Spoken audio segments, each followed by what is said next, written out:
Hello, everybody. Dr. Sean Orr here from the Neurogenesis Project, and I just want to welcome you to Braincast number 5 that we're putting together here. Dr. Drew Edwards should be joining me in just a moment. We're going to have a friend of ours, a really great person that I think you're all going to enjoy, Doug Wilder. He's a professional coach, and he rescues people routinely. We're very, very interested to have him on board today, and we'll introduce him in just a few minutes. Just in getting settled in here, I want to thank you very much for joining and for the support you've given us for the previous podcast, Braincast, that we've put together. This is a kind of a new thing for all of us. It's a bit of an experiment still, and we're still trying to put the wheels on the bus as we're driving it out of the shop.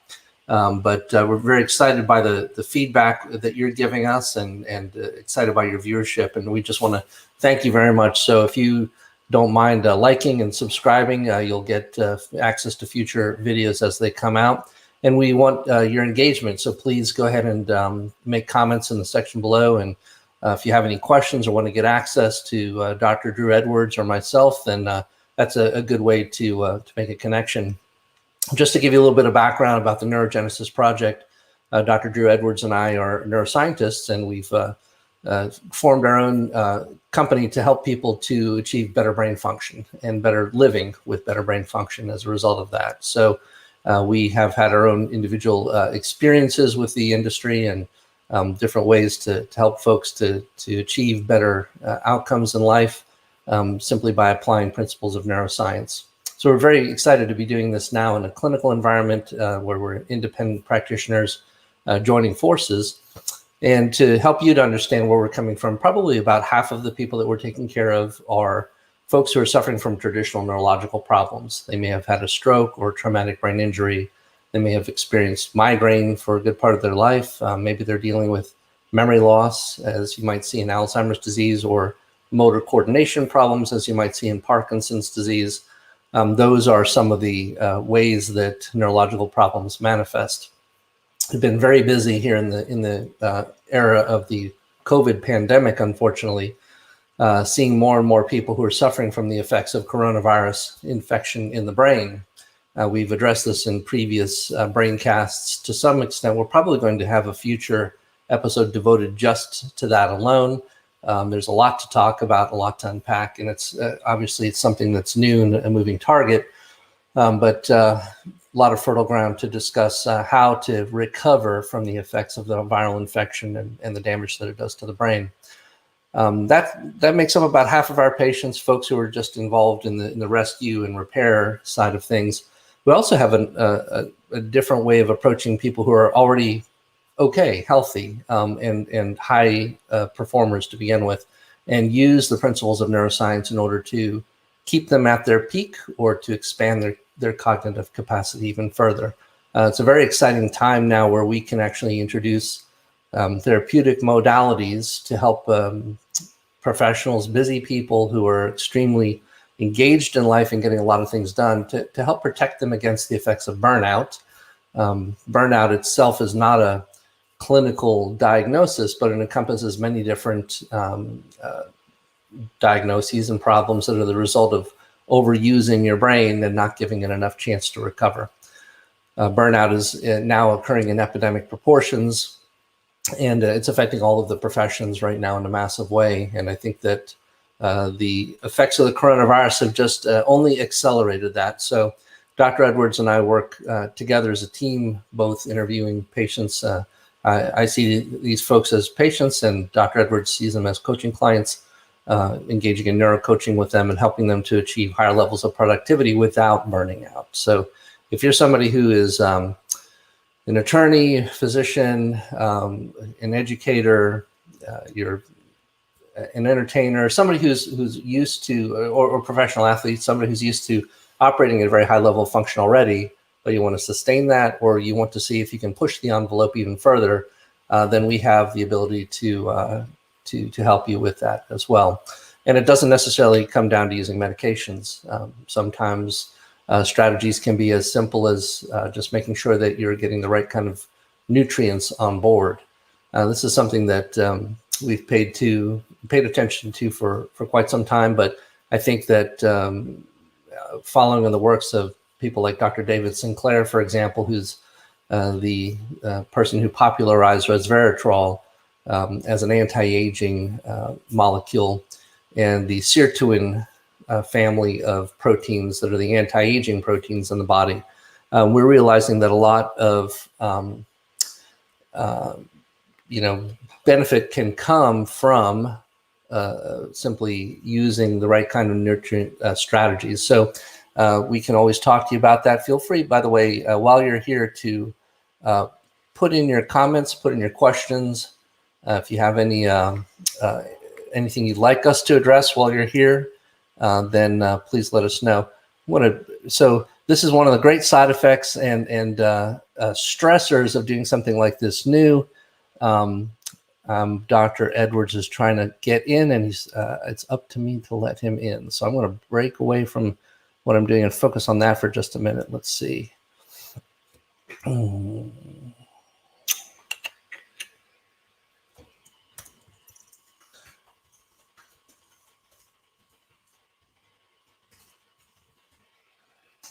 Okay. I'm going to try to re-invite him back here. Let's see if this does the trick.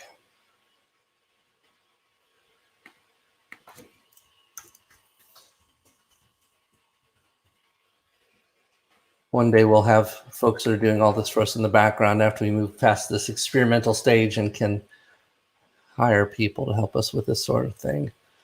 So hopefully that'll bring him in here in a minute. So in the meantime, while we are waiting for Dr. Edwards to join us, I think I'll go ahead and start to bring in my good friend Doug Wilder. I'm just going to make you an honorary doctor here, Doug. And let me unmute your mic here. Your mic is muted. I unmuted it. There we go. All right. Okay.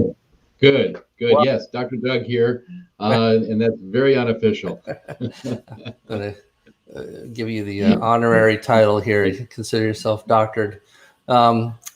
Welcome, Doug. It's great to have you on board. I'm very, very excited. I'm sure Dr. Edwards is going to be equally excited to have you joining us today. Thanks for taking the time to come into our Braincast and talk a little bit about your background. So for those of you who don't know Doug Wilder, he is an experienced coach, and he focuses really on businesses and on attorneys, high-level executives, people who are, for the large part, excelling in their career in every way and are looking for that extra edge. And I think, Doug, this is maybe one of the reasons why we gravitated towards each other to begin with. Don't you think? I think so. Yeah, we have similar markets. And listening to you earlier, I thought that was interesting because you have two basic targets. One is the rescue and repair, and the other is the healthy and high performers. Mm-hmm. And that's the way I see mine too, is that sometimes it is, I get called in to rescue and repair, and other times it's healthy and high performers. And actually, in most cases, it's both.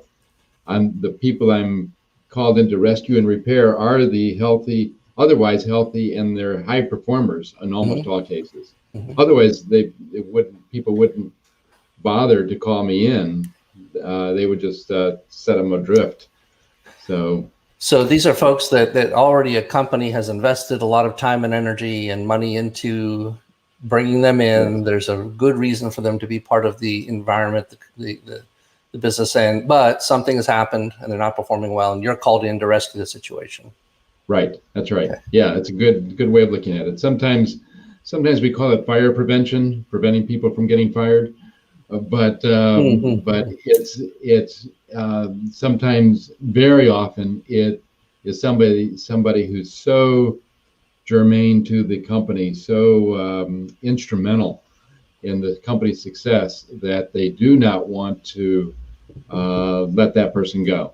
But they're finding that there's havoc in the workplace or whatever it might be that's causing, or maybe just stress. So that's how we figure out how to make everybody happy. Good.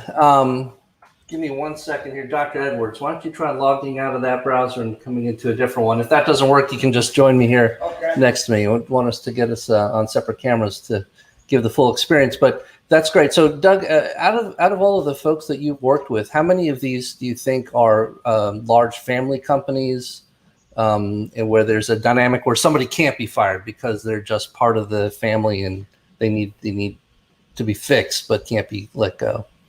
Oh, I would say a third of them at least are family owned or otherwise somebody that they just can't let. I mean, Thanksgiving dinners would never be the same if they change the dynamics of the workplace. So and they realize this, and so then they say, okay.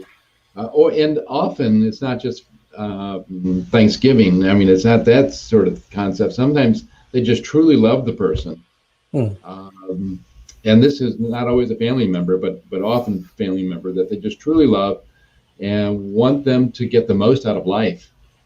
And so I've had quite a few that have said, I don't care whether they leave the company, I just want them to be happy.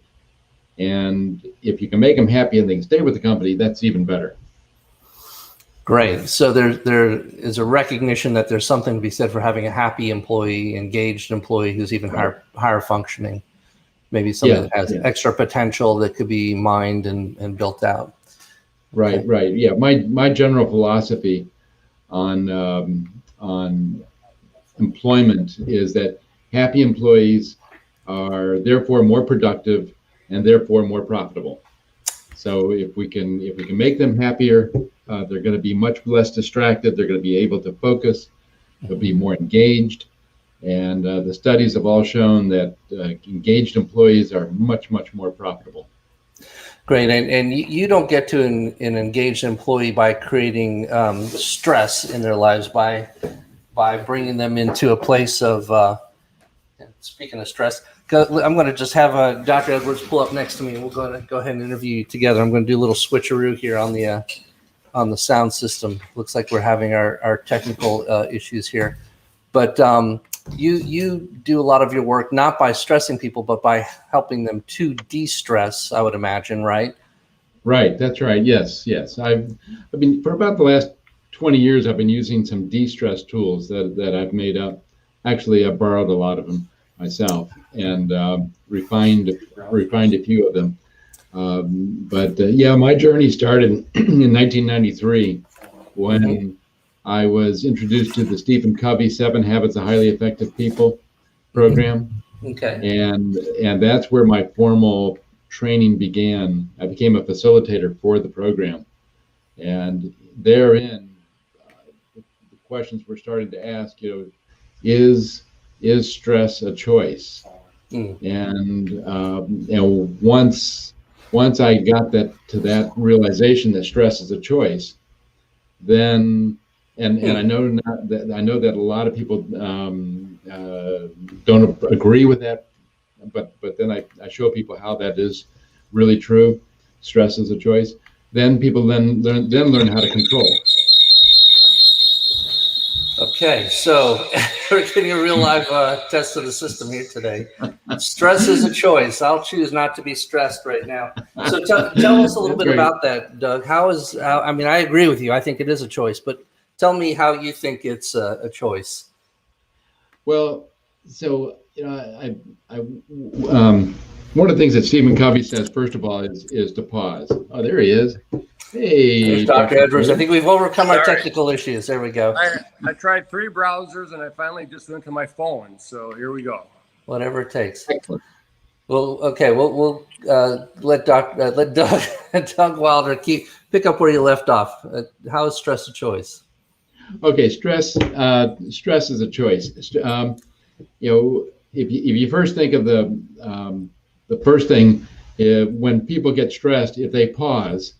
And this is one thing that came out of the Stephen Covey 7 Habits program. If you just pause, then you can have the choice. I think Stephen Covey used to say, you have a stimulus. I'm trying to get my hand in here in the camera. You have a stimulus and a response. Stimulus, response. And if you pull that apart And in that time, in that pause, you're able then to think of how you want to respond. That gives you, as he used to say, responsibility, ability to respond. So with that in mind, and then I looked at the different modes or the different ways that you can respond to any stressful situation. And I think psychologists, at least when I was going to school, they said like there are 34 different ways of responding. I'm sure that Dr. Drew has 198 now of. But I've boiled it down to 5 possible ways to respond. You can have frustration, you can have fear, you can have frustration, fear, guilt, and the frustration is always about the past or the present not being requited, not being satisfied. And then the fear is always the unknown future. Something about the future is not known, go to fear. Guilt, I think that's that internal feeling. Some people call it shame, but I think shame's too strong a word. So I just call it guilt. And then if those 3 don't work, you go to a secondary emotion, and I call that anger. That's when you go mad. That's when you lose control. And in losing control, when you're out of control, that is the greatest stressor of all. And what I found was that all 4 of those choices have negative results, negative long-term results. I mean, you put your fist through the wall, you're going to now have to repair your fist, you have to repair the wall, and you have to repair any reputation of anybody who heard or sees the hole in the wall. So all those stressors have stress choices give you negative long-term results. So there's one other result over here that has a completely different end result, and I call that happy and delighted. I call it happy and delighted because happy just is when I say happy and delighted, my clients know, okay, yes, it's time to go into a whole new mode of being happy and delighted. And so when they choose happy and delighted, then their mind starts to work better, as you would probably say that you get in all kinds of good chemistry going in the head, and you're able then to respond much better. So those are some of the tools I use in that regard. Any comments on that before I say about how I prove it to my clients? No, this is really great. I like how you're basically talking about from a diagnostic perspective. You're categorizing what are some of the main sources of stress for your clients, and I suspect that takes some time to get to, probably. Yes. Yeah. Right, because most people then start to question it, and they start saying, well, wait a minute, that's not true. When somebody does something to me, I don't have a choice over that. They did something to me, or my circumstances were so egregious that I don't have control over myself and my thoughts. They are what they are, and I'm just getting flooded with these thoughts, and it's not that I'm being judgmental about them having those thoughts. That those are real thoughts, and I'm just saying that with some analysis of it first of all, and then secondly, a deep dive into trying to change those emotions, going from the negative emotions into the positive emotion. Life gets a whole lot better, and I don't go back and say, okay, this is because your mother left you when you were 2 years old or anything like that. That's for Dr. Drew to do. So this is a good point. Actually, thanks, Doug, for that. Maybe, Drew, if you could just talk a little bit about your interviewing style. I think you've talked about motivational interviewing, and you use a variety of different techniques. You also put a lot of value, I believe, in what has happened in the past. How do you, Drew, see what you do in terms of helping understand those stressors as different from what Doug is doing, or similar? Yeah, these are all good. And I've seen the results of Doug's work, and I know what he does is good. And so part of what we always have to understand in any sort of coaching or therapeutic environment is the level of trust and connection we have with the people. You know, I always tell my folks when I'm doing the first interview evaluation, I said, I'm totally aware that you are evaluating me as much as I'm evaluating you. And if you don't like me or trust me or think I know what I'm doing, this won't work. It's based on a mutuality we hear. Now, that's not often the position of things like the APA and things like that. You know, you're supposed to almost act like a piece of furniture and just spit out information that's useful. And I don't roll like that. I can't do it. And so given that, and Freud was right about transference and countertransference. It happens. It just happens when two human beings are talking, they're connecting either poorly or well, you know, or in between, they're connecting. Having said that, motivational interviewing is based on the assumption that before you can get to things like cognitive behavioral therapy, which is sort of teaching coping skills, you have to understand what motivates them to change. Mm-hmm. And you look at the Prochaska model is fairly antiquated, but there's good points in there. So I try to find where they're at. You know, what is the thing that's motivating them? And now coming back to stress, it's funny because when people call me up and, you know, we colloquially say, well, how you doing? Oh, I'm fine. And I said, well, nobody ever calls me to say, hey, Dr. Drew, I'd like to come in and make an appointment and pay you money because my life's going so well. No one ever says that to me. They're stressed. Something is stressing them and bothering them, or an event has occurred and they're reacting to it. So I think a lot of what's going on is semantics. We call things different things. I read Covey, as most of us did, and he was using motivational psychology and you know, cognitive behavioral psychology, and he just kind of put different words on it for the business community. It was well done. It was very well done, and the way he did it resonated a lot better than Albert Ellis did it, you know, 50, 60 years ago. So it was really good because people understood it. Motivational interviewing then is seeing what they care about. And what you care about is directly related to what you stress about, okay? If I don't care about something and it happens, like some people were, I mean, I'm being, this is kind of a crass, but in 9/11, well, you know, I'm not a New Yorker, it didn't affect me. You know, some people can compartmentalize that way, where they can say, oh, you know, it didn't affect me, and they don't get stressed about it, where I was crying watching the airplanes flying into our buildings, you know, and everyone, and I'm not judging people, that's just the way they are, and there's a million reasons for why they react they are, and a lot of it is how they were brought up, their genetics, their life experiences. So we learn how to cope, and we bring all that coping or non-coping into every current stressful situation that we have. And so, you know, Sean and I have talked a lot about, Dr. Orr and I have talked a lot about physiologically the stress response is given to us in order to protect us. It's part of our survival mechanism. So we run, we fight, sometimes we freeze. You see in the movies, the monster's coming to eat the person and they just sit there and freeze and scream. They don't know what to do. And that actually happens in real life. People freeze and because they don't know what to do. They're so overwhelmed with fear. And we talk about the fourth response. It's kind of what you were saying. It's just a different word. We use flow.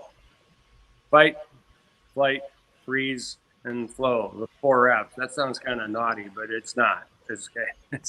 And flow is realizing I can't change some of the things that are in my environment or what people say or do to me. Or that person who cut me off, or my boss who was as one of my people said, he was hard to love today. You know, that's about as hostile as she ever got. But that was her way of flowing. the way she dealt with stress and nasty people, she would say they were really hard to like today, but I tried to like them anyway.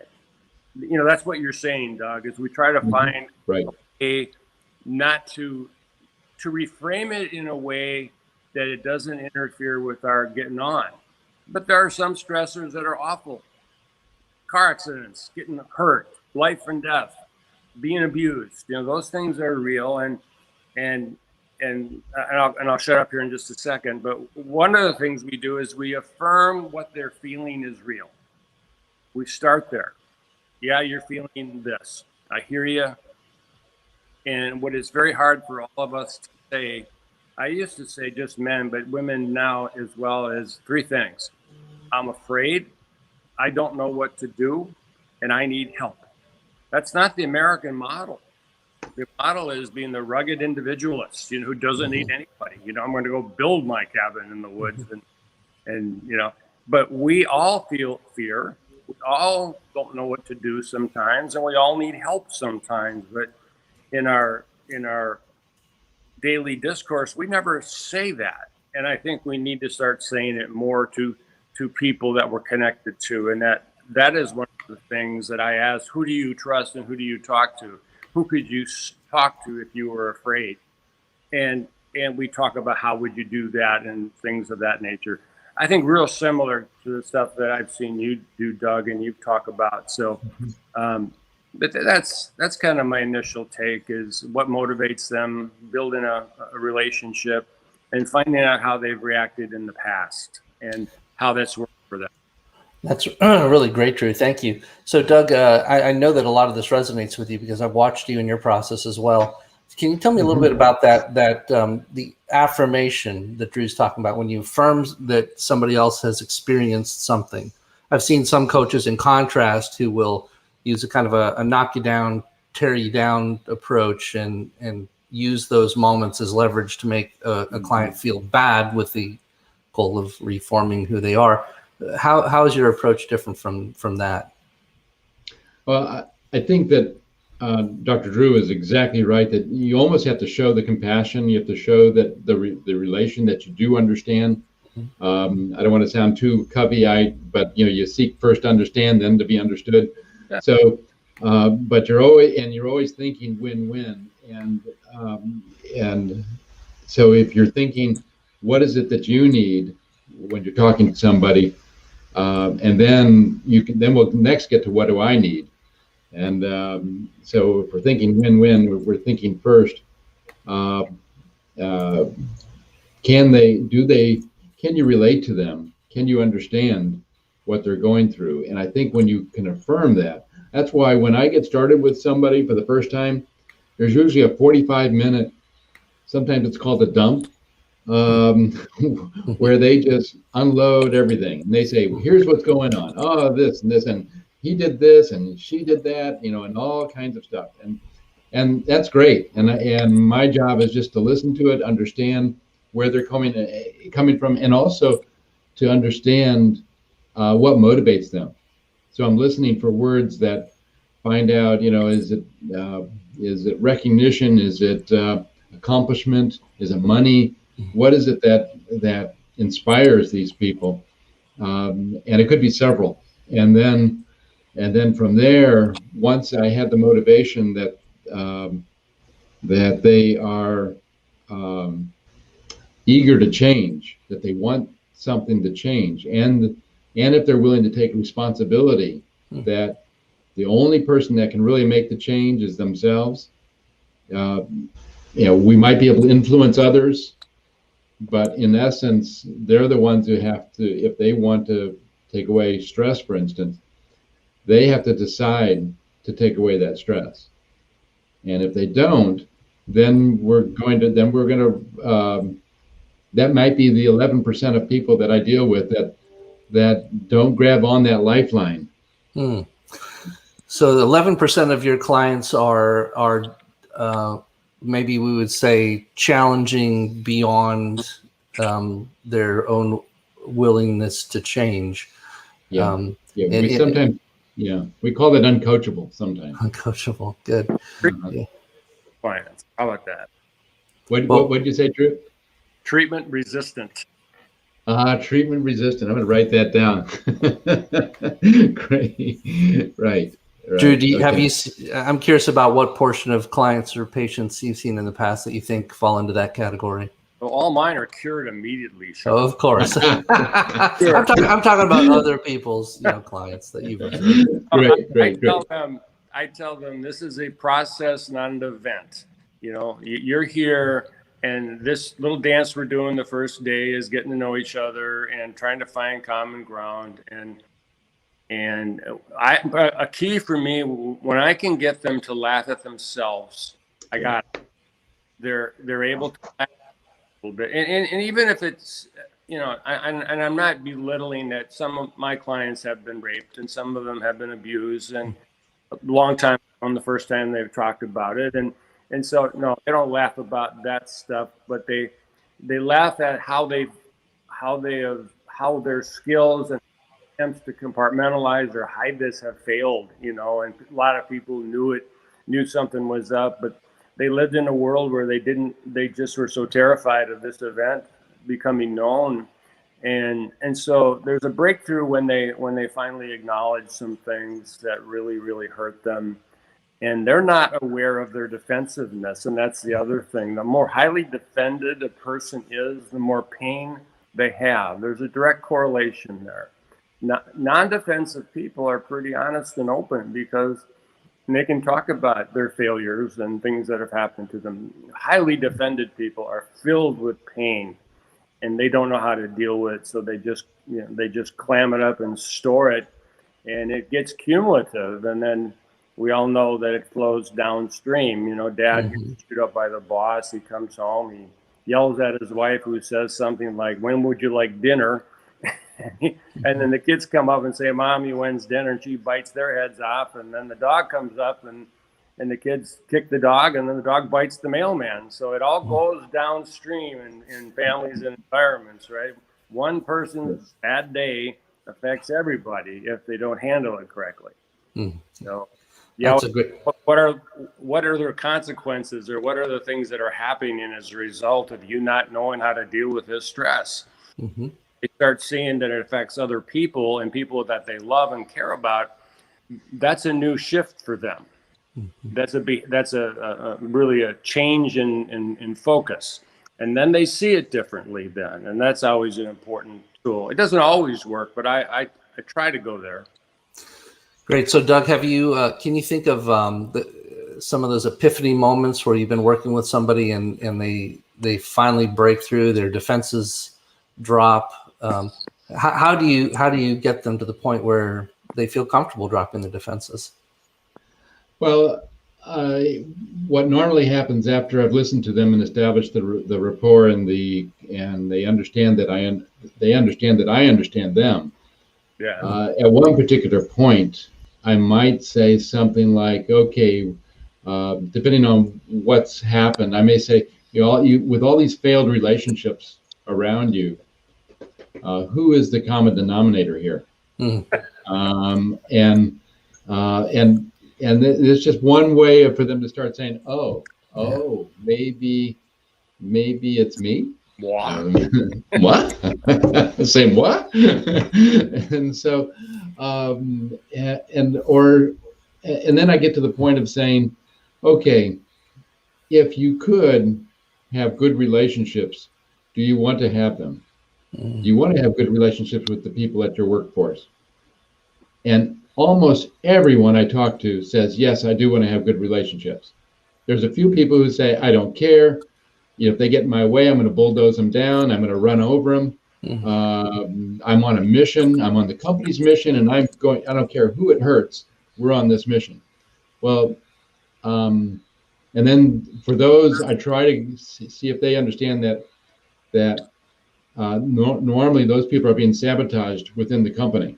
They order tickets to Germany, and the person who orders those tickets puts it at the bottom of her stack because she doesn't like the way this person deals with her.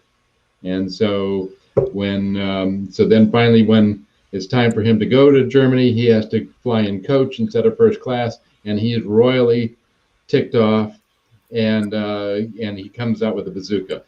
So so for some of those people, I have to show them that sabotage. If you want to get rid of the sabotage, then there's maybe a different way of creating relationships. Maybe a better relationship would help. But most people get to that realization faster, and they'll say, yes, I want to have good relationships with people in the office, or customers, or bankers, or whatever it might be that they need to have good relationships with. And once they say that, at that point, like Drew said, at that point, you got them. Mm-hmm. Then I'd say, okay, this person is ready to change, and then I say, okay, I've got some tools I can give to you that can help you get through this and to start changing relationships.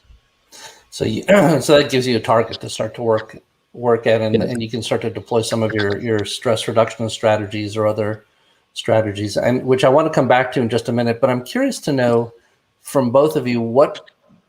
Let's say it's a small minority of clients that we work with that are treatment resistant or coaching resistant.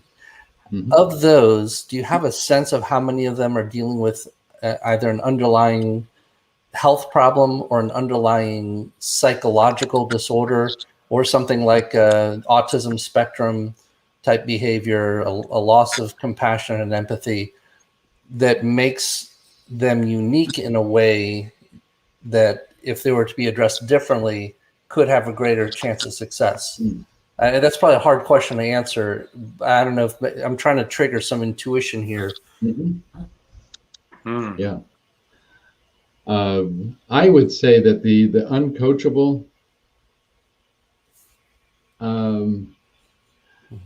maybe they might be coachable given enough time and energy was put toward them, and if I could stick with them long enough. Often they drop out, or they're only coming to see me because they're being forced to see me. But it's so rare. Almost everybody who's forced to see me, after the first 15 minutes, or sometimes it takes 3 meetings before they catch on, and they say, "Oh, now I know why I'm here." There was one guy that I thought was going to be uncoachable, and so the CEO said, "I want you just to hang with this guy and his team." So I interviewed his whole team. I knew that of the 11 people on the team, 9 of them wanted him fired, wanted their boss fired, and there was some sabotage going on, like not giving them full reports and things like that. So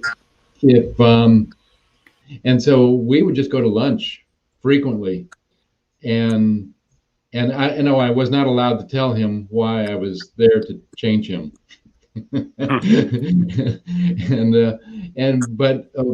after about the 3rd or 4th lunch, he said, "I don't know why you're coming to lunch with me, but there is this issue I'm having with some of my employees.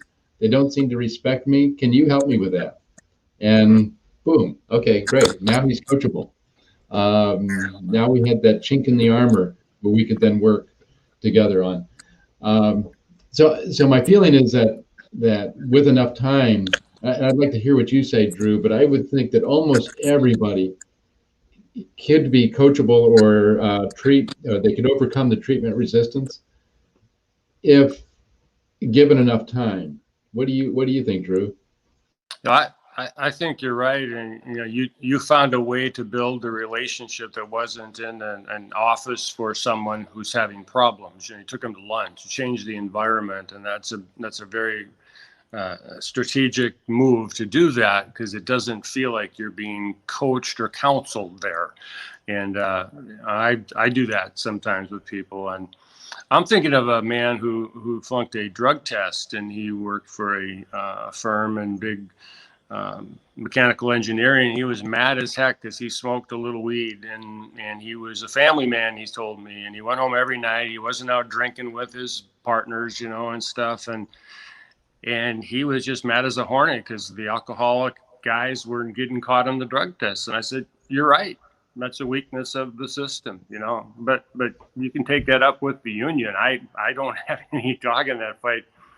And it took a few weeks, and finally, E2 would tell me he'd come home from work and he'd smoke a little weed in his workshop, and he'd come up and have dinner with his family, and they'd watch TV together, and it was all together and fine. And I interviewed his 11-year-old daughter, and she said, "Daddy comes home, smokes his stuff. He sits in his chair all night, never says anything."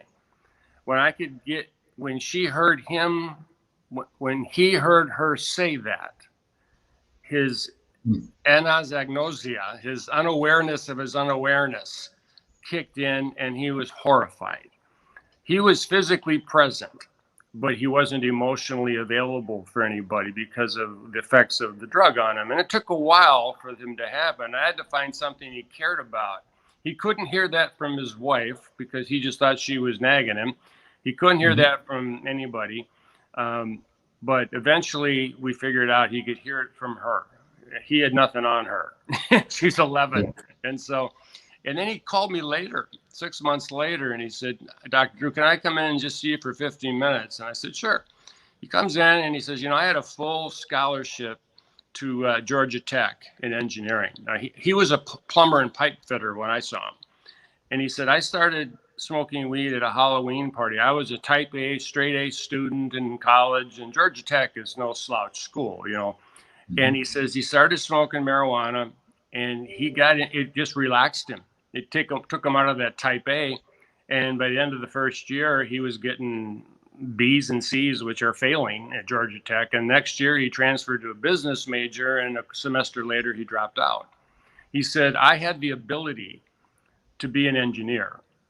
And my dad was an engineer at this firm I'm working at." He says, "But because of my drinking and particularly marijuana use, I couldn't cut it."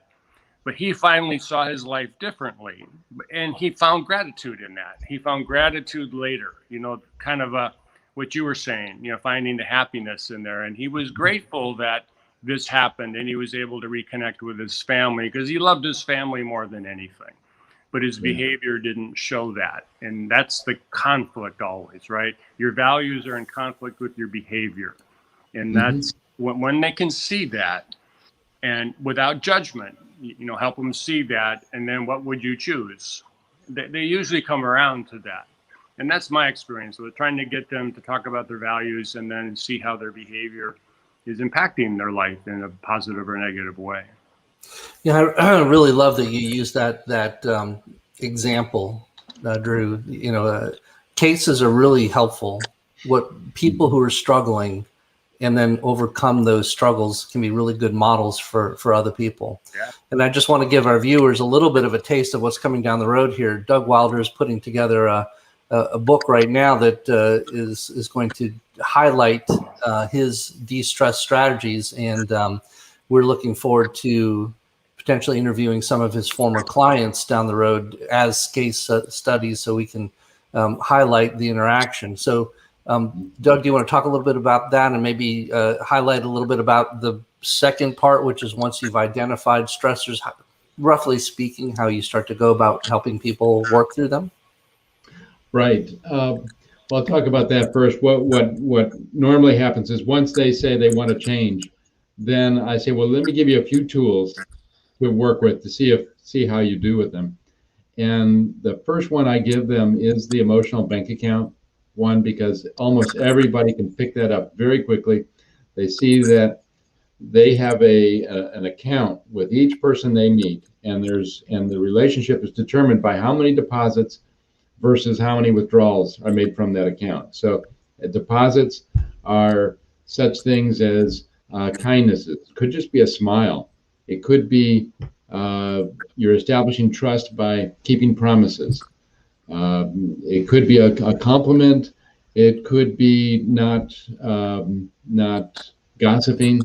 All those are wonderful deposits. I've got a list of them that I give to the clients, and I give them a list of withdrawals. And they look at that, and then they say, usually they say something like, "Oh, wow, I can do this at home too." And I had one receptionist at a company. I did it for the whole team. And the next time I went in, the next week I went in to see the company, and the receptionist said, "Oh my gosh, you'll never believe what happened. I started using this with my 14-year-old son, who was estranged from me, who was living with the father because he couldn't live with me. I started making deposits, and he has decided to come home with me." And she said it changed her whole life just from making making sure she was making deposits.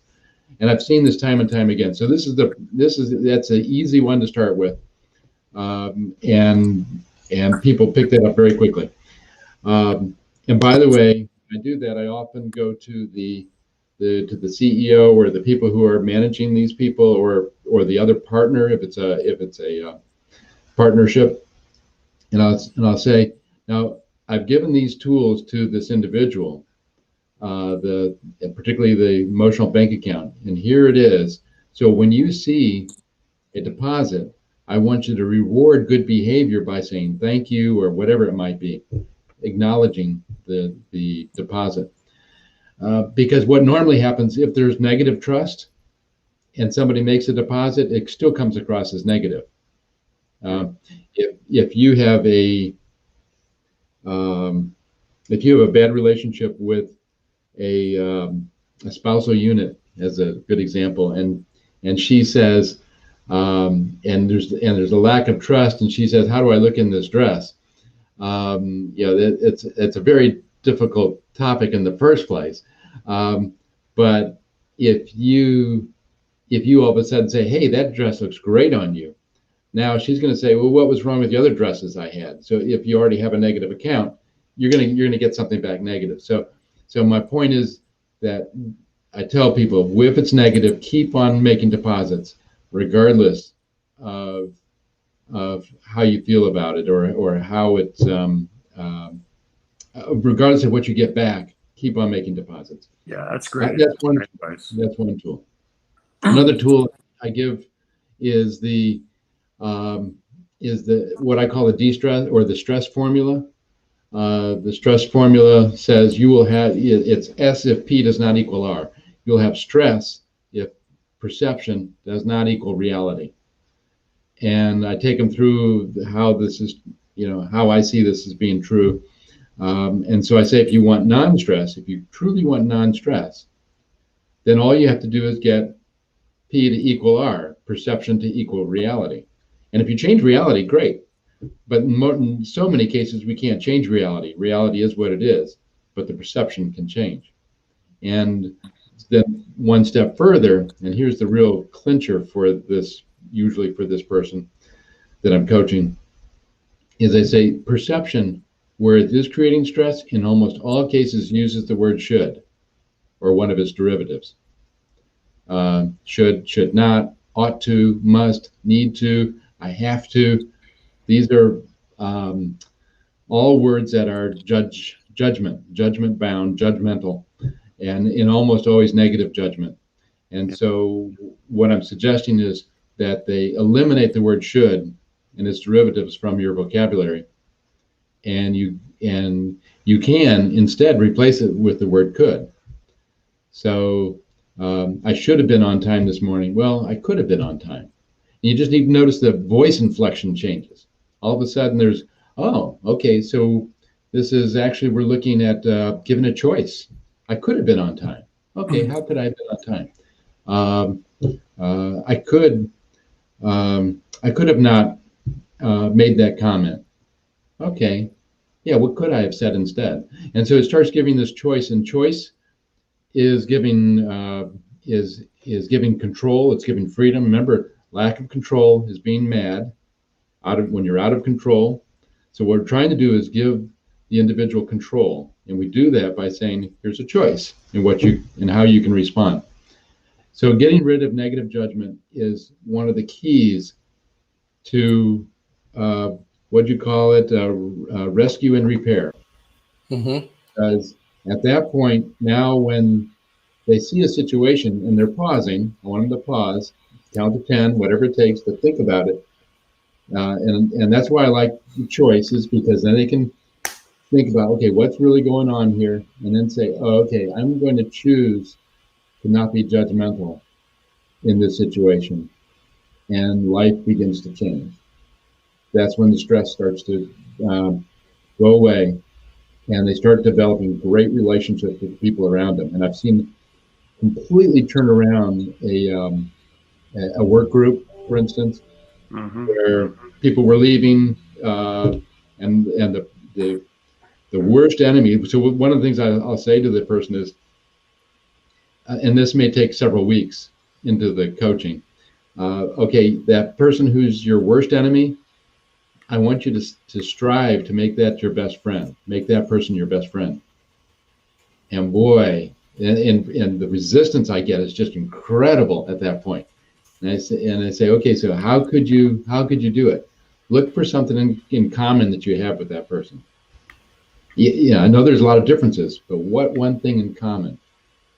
And boy, after they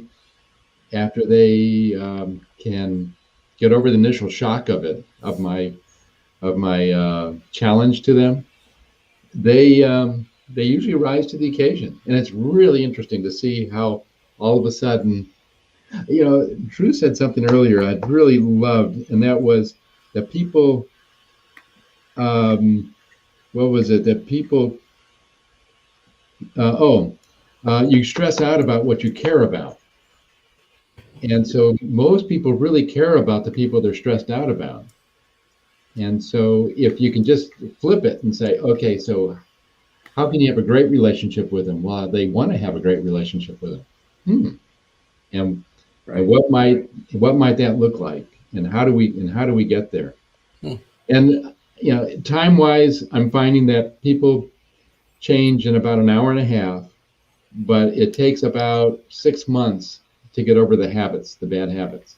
And several months into it, they'll fall back into it. Oh man. One CEO told his receptionist when she came in, because he was just screaming in the conference room, and she runs in, she says, boss, are you okay? And he says, yes, 6 months of Doug Wilder down the drain. But he quickly got back on the horse and got focused again. He was a fabulous client, just tremendous, because he changed the way he dealt with people. Instead of yelling when something didn't go right, he decided he was going to develop good relationships, and he did. He was a tremendous leader. He was already a tremendous leader, but just imagine now, people weren't afraid of him. People were wanting to work with him because he was just so inspirational. So when you're seeing somebody like that, Doug, how often does it come to mind that an anger outburst like that might actually be related to a tendency for addiction, or might be due to frontal lobe failure because of sleep deprivation or alcohol use or dehydration? Does that ever come to mind? Is that something that it does not come to mind, because I'm not a neurologist like you? Okay. Is that the right answer? Well, no, there's no right answer, but I get it. But do you feel like having deeper insight into that would make you I don't want to say a better coach, because you're already an absolutely outstanding coach. I don't know how much better you could get, but in terms of the practical aspects of dealing with situations like that, I don't. Yeah, I think that's brilliant, and because sometimes and again, I'm not being judgmental when I see my clients, but understanding their situation, that for some people you've got chemistry issues, and which may lead to addictions and all those sort of things. I realize that for some people, this process to become happy is difficult, and particularly if the chemistry is all wrong. So having some knowledge that you've been giving to me the last several years about the neurochemistry has helped a great deal, or whatever might be off in the brain or the stomach, because you say the brain, half the brain's in the stomach. So yeah, how that fits in is just more along the lines of compassion, I would say, and maybe a referral. At that point, and there's quite a few times, where I just referred a case just. I think it was the last 2 days. I referred over to Dr. Drew because this was somebody that really needed to go a little deeper. When I'm looking at somebody, I'm looking at the present and going forward. And Dr. Drew, what he can do is he's licensed to go back and say, okay, how did you get into the situation originally, and reframe that.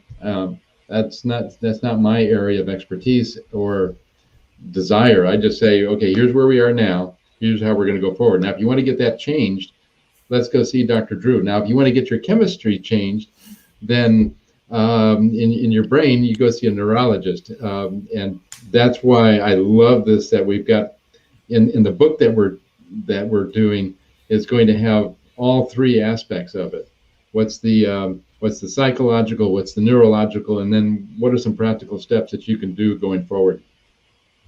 Well, thanks for saying that. What Dr. Orr and I have figured out in our work together, in our partnership, is that there's a part of my training or part of his training that I don't know a lot about, and part of my training he doesn't know a lot about. So when we interview people, we usually do it together, and for about 90 minutes the first time, for all the reasons we talked about: trust, rapport, but also looking for signs of neurological issues and problems. And Doctor, why don't you, I would love for you to talk about that anger. I know what triggered you on that anger outburst thing, and talk about, most people don't know that what happens to your brain and the reward system when you have anger outbursts. Sure. No, I and this is something we can elaborate on in as we move forward. Also, we'll probably write about this in the book. Anger is a next door neighbor to fear, and so as you mentioned, Drew, we have the fight or flight network in the system in the body, and so when anger comes up, it evokes fear, and one of the ways to resolve a fear is to take action quickly. If I'm a caveman in the environment and I find my squirrel and I knock it on the head and I'm going to eat that squirrel, and this is what keeps me going for the day, and Ugg, who's another caveman, comes and steals it out of my hands, I'm not going to go to the tribal elders and appeal for justice, and then, in 2 months I'll get my squirrel back, because I'm not going to survive till tomorrow. I'm just going to smash Ugg in the face and take my squirrel back, and then I can eat and I'll be okay. And what I get for doing that is a big rush of dopamine. Dopamine is a neurochemical that's all about reward and survival. And some people develop an addiction to their own anger, and they get a lot of reward out of retribution and punishment. And they'll even, and we can get into the drama triangle probably at a future visit here, but they get into this sabotage where they create their own drama just to get that reward from the anger bit. But it's a very, what we call limbic pattern of behavior. So coming from the part of the brain that's all about reward and survival. What we'd like to help people to do is to be oriented more around justice, and justice it's a very lengthy process. It takes deliberation, wisdom, insight, good judgment, previous experience, temperance. We have to restrain our urges to deliver justice, and but your frontal lobes have to be working for that to happen. Yeah. So if somebody is showing an anger outburst at work, and it's getting them into trouble because it's a pattern, then they have to go to anger management classes, which nobody wants to do, because now you're labeled as problematic and disruptive and all of that.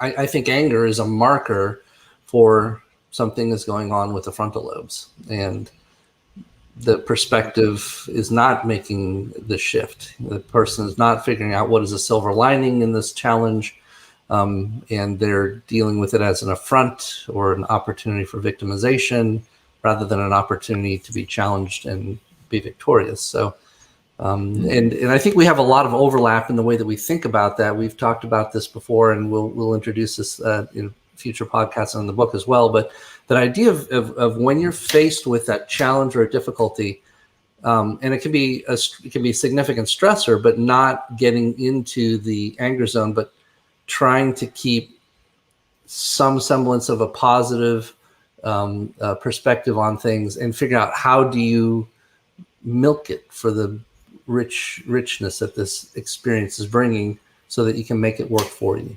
And I feel that you're very good at that, Doug. I've seen you in action, and it's very intuitive. So it's a lot of fun. Yeah. Well, I think we probably can wrap it up. We're coming up on an hour. Thank you for your patience while we worked through some technical difficulties. And this is a learning process for all of us. And it's exciting to be putting one step forward and taking the challenges and making them into a victory. I think this is a victorious podcast today. So well done. Thanks, Doug. Any closing thoughts, Doug, that you want to tell people where they can find you and how they can get in touch with you? Sure. Wildersuccess.com is it's an easy place to go. Lifeline for Leaders is one of the programs I have. So, but anybody can call me, 904-705-4567. So, and you can find it on my website, wildersuccess.com, or email me, Doug@wildersuccess.com if you want to discuss some of these issues. Or if you want to be in the book, or or whatever is whatever floats your boat. I love to talk on this subject. It's my passion. My purpose is to help people find and live their purpose, and so anybody who wants to discuss that with me, I'm open to it. And we still have a little bit more than a half a year before your deadline to publish the book. Your self-imposed deadline. So there's opportunity for people to jump in and become interviewed and success stories before the close of that year, right? Yes. Perfect. Yes, that's exactly right. We're holding your toes to that fire. All right, great. Well, thank you very much, everybody. Appreciate it. And thank you, guys. We will look forward to seeing you at the next Braincast. Have a good one. Have a beautiful day. Thank you. Bye-bye. Bye-bye.